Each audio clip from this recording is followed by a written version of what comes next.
Up until the last 20 years or so, professional wrestling was considered to be the land of the giants. And sure, there have been some notable exceptions, but the prevailing theory always was bigger is better.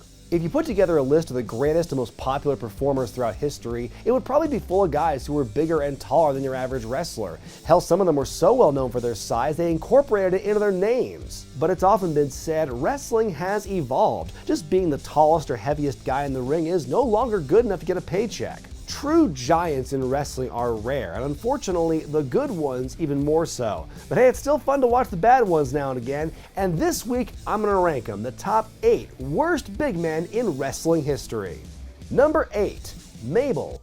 This guy had a rise and fall from the main event to obscurity that was so fast, it's a wonder he didn't hurt himself in the process.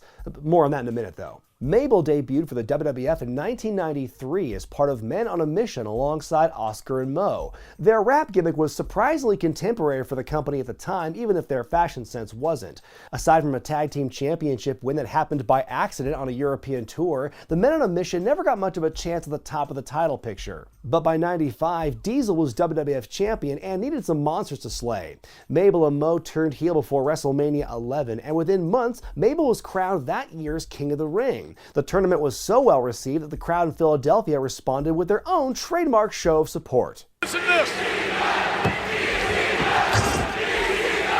Known as Big Mabel.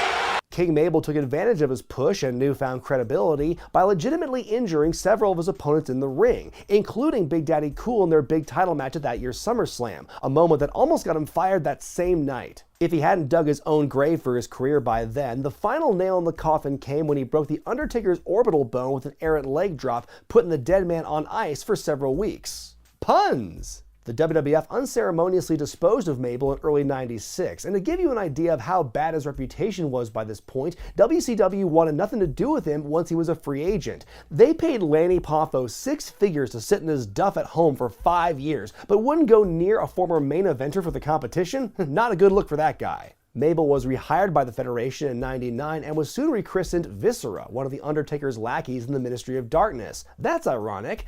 After a few years, Viscera swapped out the trash bag for a massive pair of pajamas.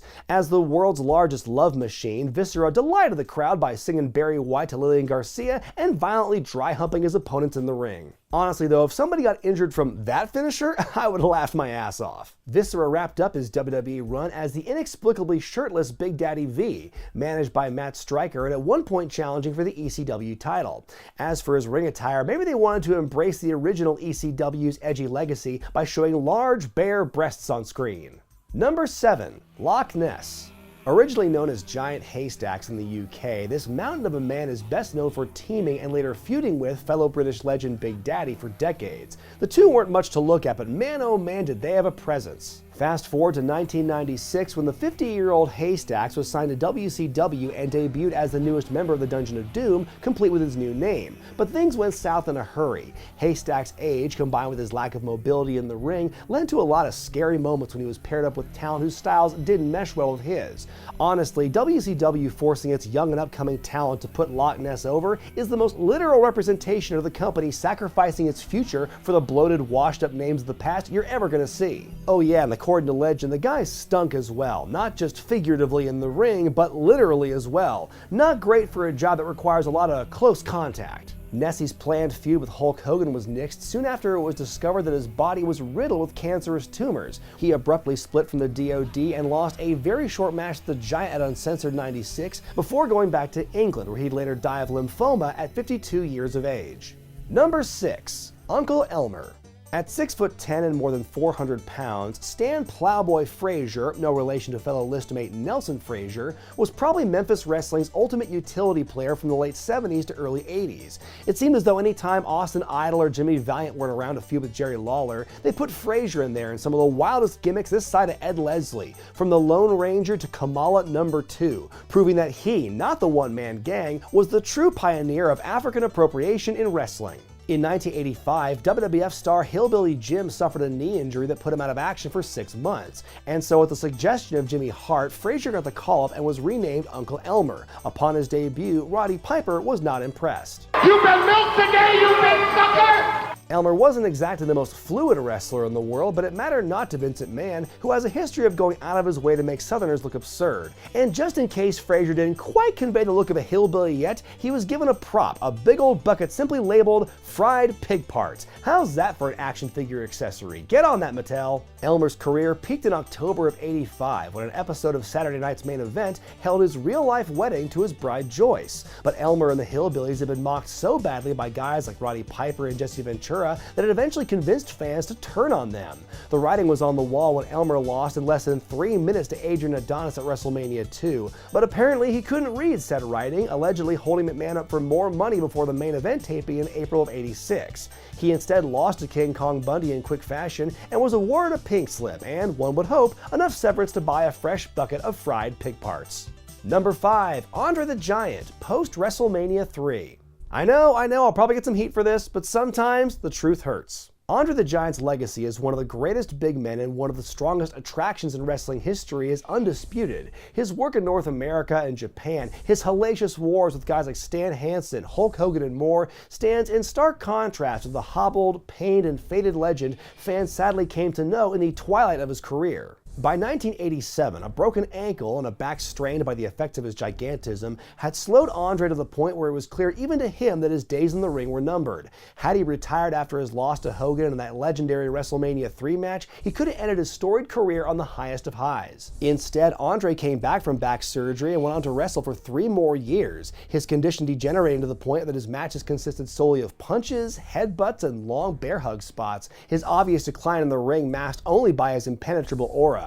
By the end of his run teaming with Haku, he spent most of his time holding the tag rope because he wasn't mobile enough to be in the middle of the ring for any long period of time. Out of respect to Andre, I won't drag his name through the mud any longer than necessary. Thankfully, he was given a hero send-off after turning on Bobby Heenan at WrestleMania 6, as the fans cheered for the big man one last time. Number 4. Nails. Aside from Kane for The Undertaker, it's hard to find too many examples of gimmicks that are created specifically to complement another gimmick, but the World Wrestling Federation did that for the Big Boss Man in '92, and well, it was hard times indeed. Shortly after WrestleMania 8, the Big Boss Man began to receive menacing messages from an ex-con who claimed Boss Man had abused him in prison. What Nails had done to get locked up was never made clear, but considering how he was able to get into the sound systems of major arenas, I'm gonna guess hacking? After weeks of harassment, Nails finally appeared from the crowd and gave Boss Man a beating that was uncharacteristically brutal for the kid-friendly programming of the time. You'd think hospitalizing a police officer would at the very least be a violation of parole, but hey, this is professional wrestling. There's no room for laws here. But the brutality of the attack paled in comparison to the sheer horror of seeing him wrestle. I'm guessing they didn't do a lot of drop-down, get-it-again drills in the Cobb County Penitentiary. Surprisingly, he seemed better back when he was Mr. Magnificent Kevin Kelly, not to be confused with this Kevin Kelly, but when he cut his mullet and put on the orange jumpsuit, somehow he looked a whole lot worse. At least he looked the part, and that gravelly promo voice they gave him kept the illusion going. Just try not to listen to his real voice. That was the first beating in a long line of beatings. Cages are for wild animals and crazy men like myself. The feud came to a head at the '92 Survivor Series in a nightstick match, where the Boss Man got his revenge for that felonious assault with a side slam. A feud with The Undertaker was teased until Nails confronted Vince McMahon about his SummerSlam payoff, attacking the owner in his office and telling the cops who arrived he had been sexually assaulted. This wasn't 1998, so putting his hands on the owner meant the end of Nails in the Federation. He would later be called as a witness in the WWF steroid trial 2 years later, but tanked his credibility on the stand when he admitted he had a grudge against McMahon. Big and dumb, a combination that ought to be illegal. Oh, and if his Federation exploits aren't enough to put him on this list, just watch his match against El Gigante in Japan. Ugh. Number 3, the Great Antonio. Antonio Baricevic, formerly born in Croatia, immigrated to Canada at the end of World War II. He'd go on to become a strongman in his new home, wowing spectators and breaking world records with his ridiculous feats of strength. The guy could pull buses for Pete's sake. Buses, plural. Antonio went on to try his hand at professional wrestling, a journey followed by other strongmen like Ted Arcidi, Bill Kazmaier, and Nathan Jones. Traveling around the globe, the eccentric Croatian French-Canadian was renowned for his size and his strength, but the less said about his actual in-ring ability, the better. But without a doubt, his greatest moment of infamy came in December of 1977 when he wrestled Antonio Inoki in a match in Japan. I mean, the Great Antonio's look alone is pretty iconic. Then they actually start the match. For whatever reason, the Great Antonio decided to not only no-sell Inoki's attacks, but stiff the guy back as well. Refusing to go along with the script proved disastrous for the strong man, as Inoki stopped playing around 4 minutes in and unleashed hell, repeatedly kicking Antonio in the face until he was rendered bloody and unconscious. The match was stopped, and the Great One never wrestled again. And I'll tell you, nobody wants to be the guy who's best known for getting the dog shit kicked out of him for real in a business where everything's supposed to be a work. That's what makes him an all-timer. Number 2, the Great Khali. Number 2 on our list is the physical manifestation of the worst tendencies of Vince McMahon coming home to roost. Standing at an incredible 7'1" with a frame that made him seem even larger, Dalip Singh Rana first gained notoriety in 2001 when he accidentally killed fellow trainee Brian Ong in the ring while practicing a flapjack. Ong had suffered a concussion prior to the fatal move, but was told to work through it by his trainers. Singh's career would recover from the incident, training for several years in WWE's Deep South developmental territory before debuting after WrestleMania 22 as the Great Khali. Khali made an immediate impact, destroying The Undertaker and New World Champion Rey Mysterio in his first few weeks on television. But it soon became clear that Khali wasn't quite ready for prime time, as his lack of control over his oversized body made it hard for even the best of workers to get a decent match out of him or sell his weak offense, which mostly consisted of chops that barely glanced his opponents' heads. To his credit, he did add a head squeeze later on. Khali was so bad in the ring, they moved his planned SummerSlam match with The Undertaker to a taped SmackDown just days before, as the company realized he couldn't deliver a passable match on live pay-per-view. In that match, Taker decided to test Khali's skull's resistance to CTE by bending the chair over his head in a shockingly violent finish to the match. Khali was put on ice for a few months and brought back as Raw's new big bad, moving right into a program with John Cena. Big Match John proved his mettle by carrying Khali to a pair of decent matches, becoming the first man to make the Giant submit and later to pin him. In the summer of 2007, Edge was forced to relinquish the world title due to injury, and a battle royal saw Khali claim the title for his own, becoming the first Indian world champion, though him holding the belt upside down in celebration was more than a bit symbolic. His title defense against Batista at SummerSlam was a dreadful affair, ending in a DQ. Big Dave would go on to win the title the next month at Unforgiven, and with the exception of a WWE title program with Triple H the next year, Khali would never get close to a world title or the main event again. By the end of his tenure, Khali had evolved into a full-on comedy figure, the wear and tear in his body making him unreliable for about anything else. He became the Punjabi playboy and hosted the Khali Kiss Cam, which felt like an excuse to rib him every week. We all know how well the fat chick thriller gimmick worked in the past, right? Historically, men of Khali's stature have been used as attractions in wrestling. Come watch this exceedingly large man in a squared circle in the flesh. I mean, by his size alone, he was a draw for WWE, or at least theoretically. But if that's the case, if they wanted to capitalize on his drawing power, then why is this t-shirt with the words Punjabi Players Club on the back the only piece of Khali merchandise they seem to make that isn't an action figure? Look, Big Show's merch has always been crap, but at least he had a lot of it. No doubt, the Great Khali in his prime was incredible to look at, and I don't mean to diminish the impact he's had on the Indian wrestling scene either, but the man was painfully limited in the ring, in an era where even big men are expected to perform at a high athletic level, and unlike many of his contemporaries, he lacked the charisma to make up for it. Before I give you the best of the worst, here are a few honorable mentions. Sid. While he was way too popular and successful to truly be called one of the worst, there's no denying the glorious awfulness that is Sid Vicious Justice Psycho Udy. From bungled promos to his infamous unreliability in his later years, perhaps the only saving graces that kept him employed for so long were his look and his intensity. Eli Cottonwood. At 7 feet tall and looking like Eric Watts in a funhouse mirror, former pro basketball player Eli Cottonwood was part of the second season of NXT alongside guys like Percy Watson, Alex Riley, Michael McGillicuddy, and Husky Harris. Cottonwood wasn't terrible in the ring, but didn't seem to have the polish for TV either. Depending on who he worked with, he was either okay or boring. And I don't know if all the slouching he did was part of his gimmick or not, but either way, it didn't do much to emphasize his impressive height. Eli did little to impress in the competitions either, whether it was the keg run, the obstacle course, or his moment of infamy during the Talk the Talk challenge. What is a mustache? It's a little bit of hair growing over the upper lip. But after that awesomely bad moment, he did little else on the show. He was the second one cut from the competition and was never heard from on a national level ever again. The Oddities, except for Golga. I don't want to lump the late John Tenta in with this one, but Kurgan and the Giant Silva are too bad to be spared here. It speaks volumes that in a land as wild as the WWF in the late 90s, these two giants were so bland and so unbelievably awful, they weren't even allowed in the same airspace as the company's top guys, and instead were put in a comedy gimmick. But damn, at least they were over. Thanks, ICP. Isis the Amazon. Yes, I know this is a woman on a list of worst big men, but this is my list, so here we go. Remember Caitlyn, the woman who won the 3rd season of NXT and went on to become Divas Champion? Well, her career could have turned out very differently had she not been a last-minute replacement for our next entry. Isis the Amazon, or Aloysia as she was to be known in NXT, stood 6 feet 9 inches, making her arguably the tallest female wrestler in history. But days before that season was meant to start, she was pulled from the competition and eventually released, replaced by Caitlyn. The story goes she was cut from NXT for failing to divulge some erotic photos she'd done in the past. But look, I've seen some of those pictures, okay? And honestly, they're not that bad. At least not bad enough to warrant a firing, even if Linda McMahon was running for Senate. I've seen far racier content from current and future Hall of Famers from before they got signed. But if you want my humble opinion, she probably got the axe because she was legitimately terrible in the ring. In her matches, she seemed totally lost, uncoordinated, and incapable of working once the bell rang. The relatively small sample size of her work prevents her from getting a proper ranking on this list,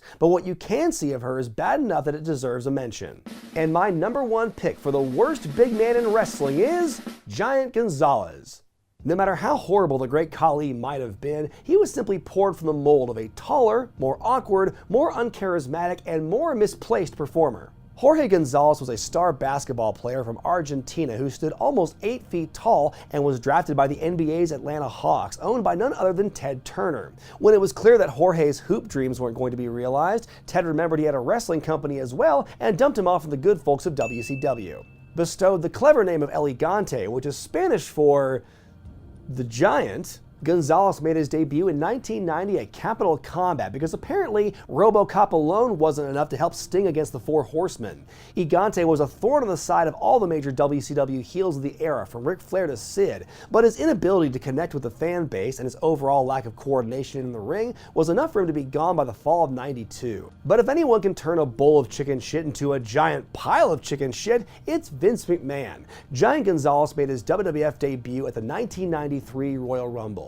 And you know what, I'll rag on his wrestling abilities all day, but I just feel bad for him having to wear this godforsaken abomination of ring attire. Nothing gets over with the fans quite like resembling a ripped, nude, hairy Sasquatch. What were they thinking? Gonzalez has the distinction of having the worst match on arguably the worst WrestleMania of all time against The Undertaker. Let's just say there's a good reason it's not talked about much when the company refers to Taker's WrestleMania streak. It's not great when the nearly 8-foot-tall furball has to resort to using a deadly chemical to try and subdue his opponent and still can't beat him. With Yokozuna at the top of the food chain in the World Wrestling Federation, there wasn't much use for another heel giant who wrestled far worse. A planned babyface turn after losing a rest-in-peace match to Taker at SummerSlam was canceled, and Gonzalez left the promotion soon afterward. And of course, we can't forget his terrible match in Japan against Nails. Blech. Eventually, health problems brought about by his massive height prevented him from continuing his career as he retired from wrestling in 1995. Now, I get that big wrestlers often work a slower, more plodding big man style,